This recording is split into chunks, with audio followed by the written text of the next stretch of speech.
This is AP Precalculus. We are in the notes for topic 3.1, periodic phenomena. Let's introduce a periodic relationship. It's just whenever something repeats over and over again. The period is how long it takes for the function to complete one cycle. So in this diagram that we have down here, we can see that it has this bottommost point, comes up here, and then comes back down to this bottommost point, and then does the same thing again. Notice that this distance between the bottommost point is the period. So the period in this case would be 1, 2, 3, 4, and then again 1, 2, 3, 4. We can tell a period just by counting along the x-axis. So let's go ahead and read example 1. It does indeed confirm that the period is 4, and we have the graph. We want to draw 2 additional periods for the graph. So from the point that we have down here, it's at the very bottom, so it's going to go right one, up one, right one, up one. So right one, up one, right one, up one. And we have our line, and then it's going to go a horizontal line for 1 unit down to right 1, and then we have 1 more cycle done. Just do the same thing yet again, and we're done. Example 2. The least possible value for the period of G is a little bit confusing because why does it ask us to find a least possible value for G? It's because this pattern repeats over and over again, right? So if I have, notice that there's 2 spaces up here. So really I have 1 space here, I have 2 spaces here, and then it goes down 1, right 1, so it's going to come down here-ish. Notice that for this spot down here, I could be jumping here. You could count 1, 2, 3, 4, 5 spaces, or you could be counting 10 spaces to get from here to here. So to verify that you're getting as small as possible, they're trying to say, okay, make sure you go between here and here and don't accidentally go between here and here or something like that. Maybe you might mistake and say, okay, well, between here and here is the period, but you really should be going from here to here. So least possible value, again, you just count 5 to the right, and you can say that the period is 5. So we'll say here, the period is 5. For example 3, we want to find the following example or following values for the y coordinates. Notice that none of these are on our graph, especially 7, 2. That's way off the graph. So we're referencing this graph right here. How do I find g of 14? Well, to find g of 14, I need to use the fact that the period is 5. I can rewrite g of 14. I don't want to get into the notation right away. I will talk about the notation in a sec, but let's use logic for a sec. I happen to know that at the 0th value, I have this height of 7, and then I'll have in 5 more spaces the exact same spot, and then in 5 more spaces the exact same spot. So can you use the fact that we are starting at the 0 or the initial position at 7? Well, you can say, okay, well, 14 is really close to 15. You can say 14 is like 1 backwards from 15. So you can go all the way to 15. Let's go ahead and say, okay, so that means 15 is right here. And then I go backwards 1 and I get to 14, which means 14 has a height of 7. So logically, yes, the answer is 7. But how do you show that mathematically? So mathematically, this is how we say it.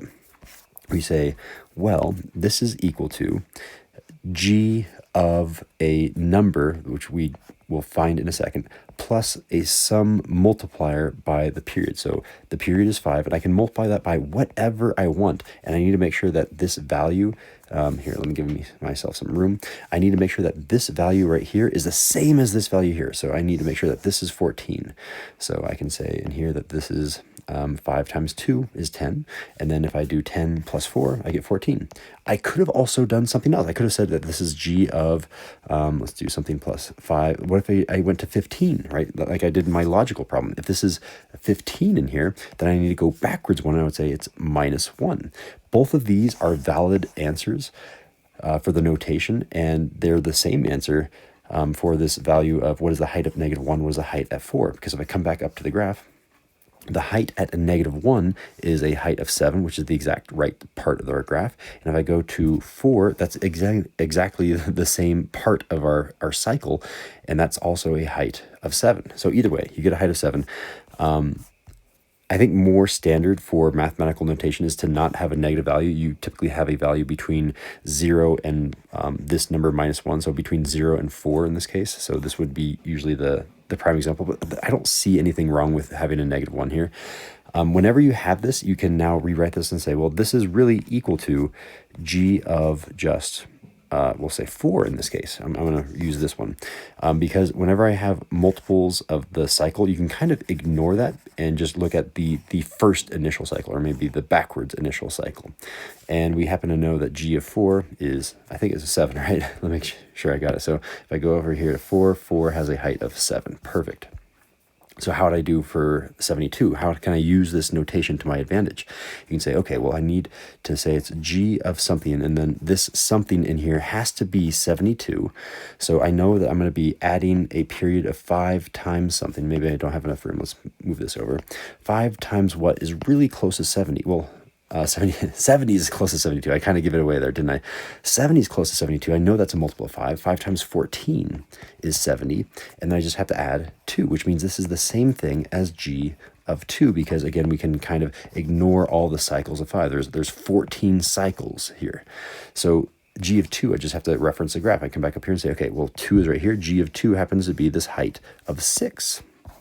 So I can say that's equal to 6. And I really should be boxing my answers because I have a bit of work going on here. Make it easier for those AP graders and those teachers to see.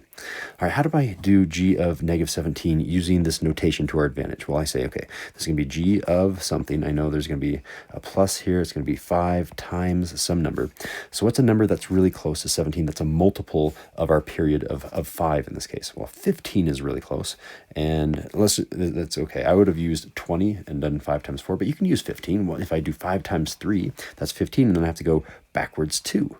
So, and you'll notice that that is not mathematically correct, because I was supposed to do a negative 15 here, which means I need to multiply not by a positive 3, but by a negative 3. And now it mathematically makes sense, because this is now the same thing as g of negative 2.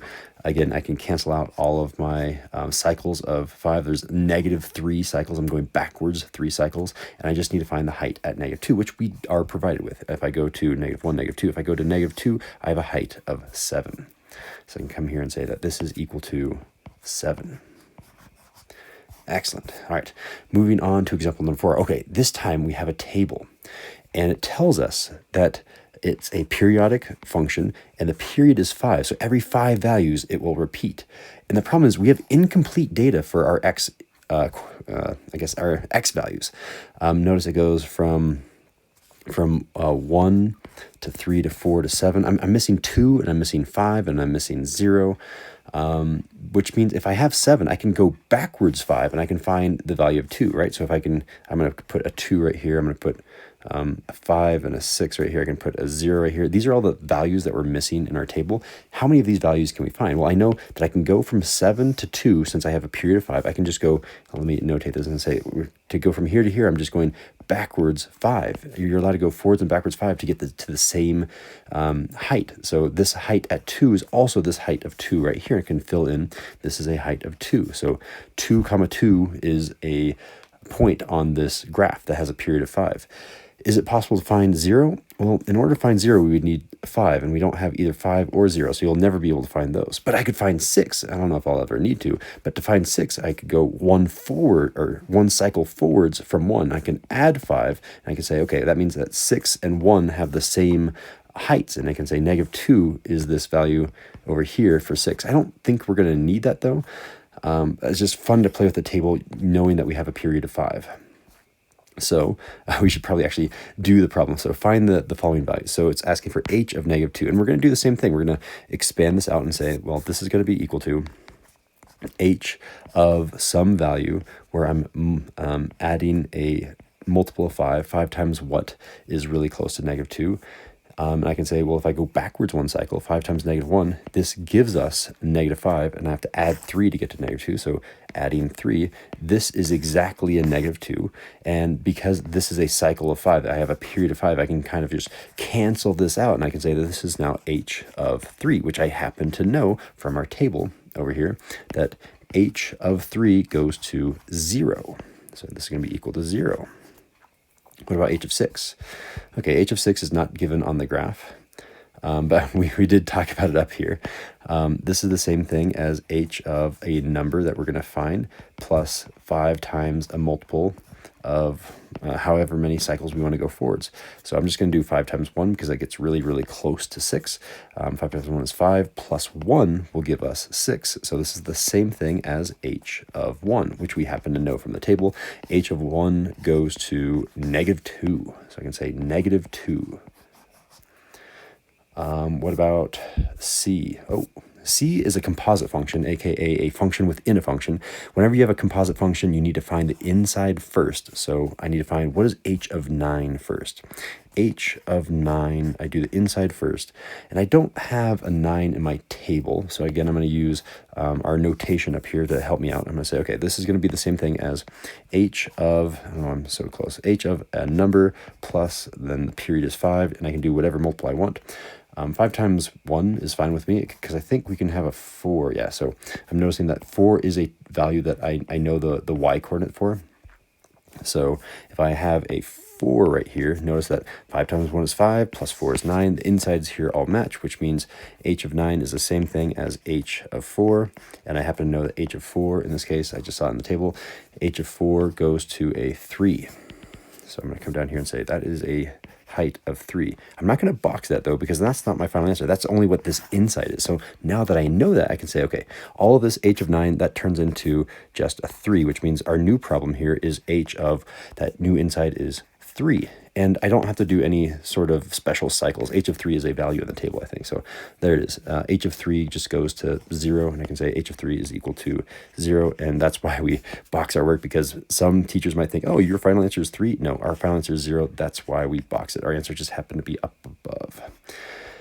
All right, D is a little bit tricky because I have some variables going on.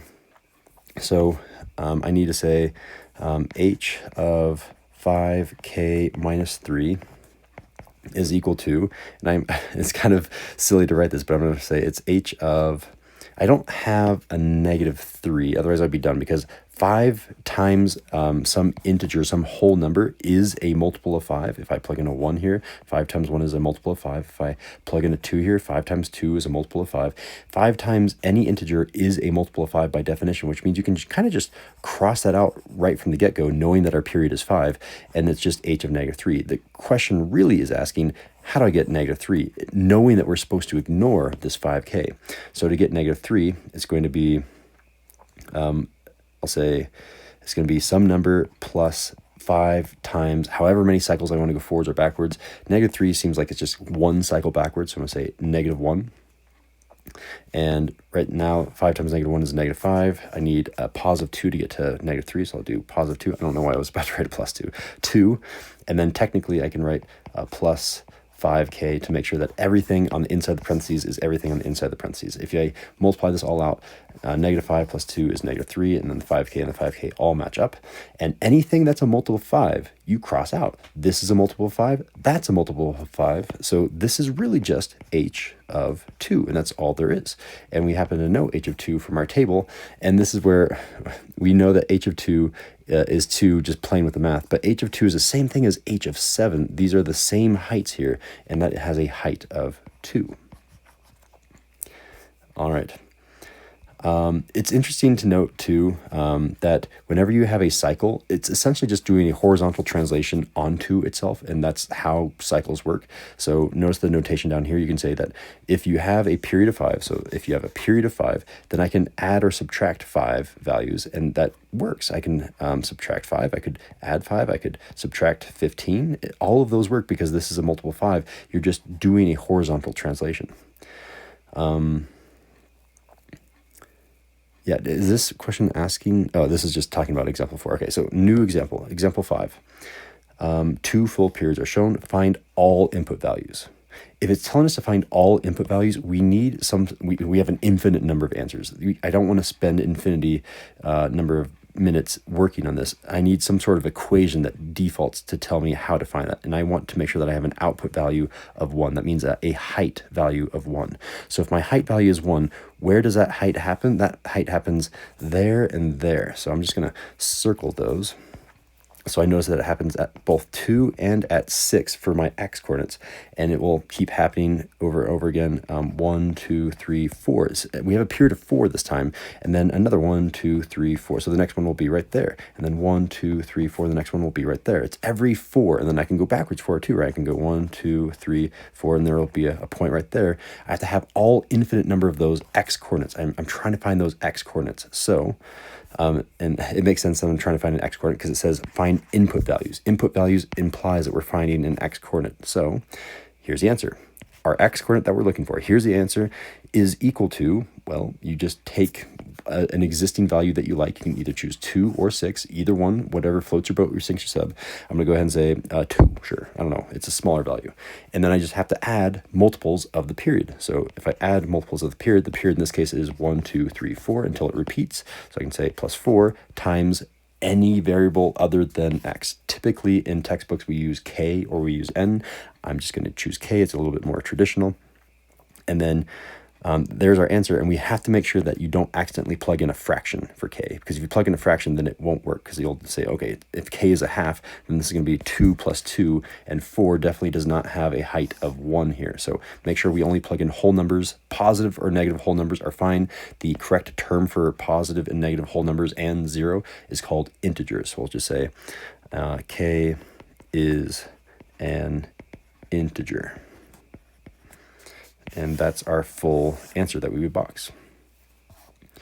All right, and then we get into an example problem, and we're going to have a lot of these example problems for the worksheets that are about to come. So paying attention to this more than anything else in the notes is probably a great way to get ready for all of your assignments. So I'm going to start by reading. Every time that I read something important, I'm going to go ahead and add stuff to our diagram. This figure is definitely not drawn to scale. If it was, it would be really hard to use. Okay, so we have a large clock, and it's mounted to a wall. We're assuming it's vertical. We're assuming it's 90 degrees. Nothing weird is happening here. It has an 8-inch long moving minute hand. Okay, so let's go ahead and add to our diagram. I know that the distance between here and here is 8, and therefore the distance between here and here is also 8. I'm going to go ahead and assume that any number here is in inches, so I don't have to add any units to my diagram. Notice that we have 120 inches. It's very uncommon in AP to mix units. While those trick questions do happen in other math classes, it's not usually in AP. So if the center of the clock is 120 inches above the floor, that means that this center right here comes out. I'm just going to do a dashed line. This center comes out, and this distance between here and the ground is 120. And now I have that as part of my diagram. At time t equals 0, the minute hand is pointed directly up at the 12, as we have seen in the diagram. So this happens, I'll just make a note to myself, this happens at t is equal to 0. And oh no, the clock, the person who invented the clock did not do a good job. It's not working properly. The minute hand is moving twice as fast as it should. Thus, the next time that the minute hand points up to 12 is in 30 minutes as opposed to the normal 60 minutes. Okay, so this is how many minutes it takes for it to go in one revolution and go back to where it started. The definition of going back to where you started is a period. Therefore, the period is 30 minutes. I'll add that up here. So I'll say period is 30 minutes. All right.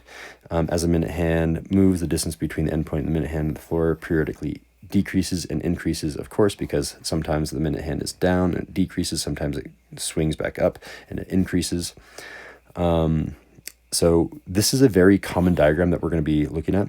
So the graph of H is shown below. It has a dashed midline for the cycles, and it has a bunch of points on here that we're going to have to figure out what their x and y coordinates are.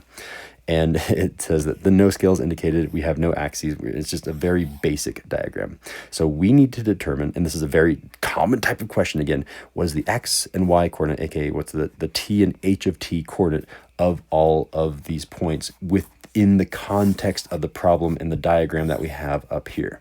So the very top of this graph represents the minute hand pointing to the very top of the clock.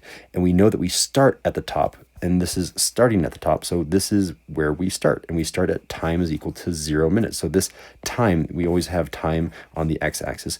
This time down here is going to be I'm not going to write t or anything. I'm just going to assume that you know that this direction is the t-axis, and this direction is the h of t, aka the height. That was very sloppy handwriting. I want to do that again. H of t, slightly better.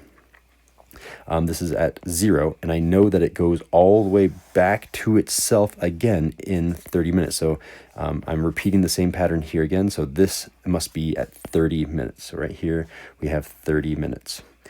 Okay, so I'm going to work on this x-axis first, and then I'm going to come back here and I'm going to work on the y-axis later. I know that in terms of how periods work, that everything is kind of equidistant from each other, which means that j is halfway in between f and p. So what's halfway in between 0 and 30? Well, you do 30 minus 0, 30, and then you divide that by 2. 15. So I know that this x-coordinate, or the t-coordinate, is 15. And you can do that again. Okay, you can say, okay, between j and f, g is halfway between j and f, or g and, yeah, it's halfway between f and j, sorry. So how do I find that? You subtract these two. 15 minus 0 is 15, nice and easy. And then you divide that by 2, and you get 7.5. So this spot right here, I'm going to do decimals, 7.5. This one is a little bit tricky, but it's not too hard. Again, every single one of these quarter pieces is always 7.5, 7.5, 7.5, 7.5, 7.5, because these have to be the same length. Therefore, that this distance and this distance is 7.5. I just have to add 7.5 to the 15, and I get 22.5. 22.5. Now I have all of the x-coordinates of all of these points. I only need to find the y-coordinates. So this midline is a great place to start because it tells us that the midline is the middle of the clock. And we know the middle of the clock, the center of the clock, is 120 inches. Therefore, all of these y-coordinates, all of these h of t values are 120. And then from there, we also know just from the diagram that it goes up 8 and it goes down 8 from that midline of 120. So if I go up 8, that's 128. Then come up here and say that this y-coordinate is 128. And if I go down 8, that's going to be 112. And now I have all the x and y coordinates of each of these points. So I can label them precisely. Now I can say that f is 0, 128. G is 7.5, 120. J is 15, 112. K is 22.5, 120. And finally, P is 30, 128. Done and done. We have all the x and y coordinates. All right, part B is referring to the graph that we just did. And it says, okay, let's say that G here is T1. So I'm going to go ahead and do this all in blue so we can see what's going on. This is going to be called T1. It does a lowercase t. I'll copy that as well. This is lowercase t1, and I'm saying that j here, j is t2. So this point j right here is t2. So I'm talking about this part of the line right here. On that interval between t1 and t2, on this interval right here, what's going on? What's happening with h? And what is h again? H is this h, and that is just a height. So it's kind of funny. H for height, right? It happened to be that case. So this is the y coordinate. But I usually just use the word height. It's colloquial, but that's okay. The height. So what's happening with the height? And is the height positive or is the height negative? That's the first choice. And think about the context of the question. Like, is this height here, does it ever go below the ground? Does it ever become negative? It's always above the ground. It's always positive. So it doesn't make sense to be negative in the context of the question, because that would mean it's going underground, or maybe it's on the second floor and it's going down to the first floor or something like that. So it's definitely positive. And now it's a question of, is it increasing or is it decreasing? Increasing means that we have positive slopes. Decreasing means we have negative slopes. Or you just look at the direction that it's heading, right? Like from here to here, I'm heading down, down, down. If you're heading down, that means you have a negative slope, and therefore you are decreasing. The correct answer here is B. All right. And for part 2, we need to describe how the rate of change, I don't like that word. I'm going to switch that out for the word slope.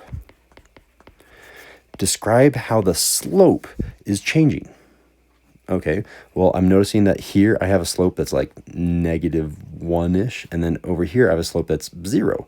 So in order to go from something that has a negative slope to something that's 0, I must be pulling up. I'm like, think about a plane that's about to crash. You're like, pull up, pull up, pull up. The slope here is slowly increasing. So that's what I'm going to say. I'm going to say, I'm not going to say slope is increasing as accurate as it is. I'm going to use their own words and throw them back at them. So I'm going to say that the rate of change, oh, look at that acronym, ROC is increasing on that interval between T1 to T2. And I can't spell apparently. Let's go ahead and grab all of that and give me some room. Increasing. There we go. And that does conclude the entire notes for topic 3.1. There's the third page, the second page, and the first page. Thanks for watching.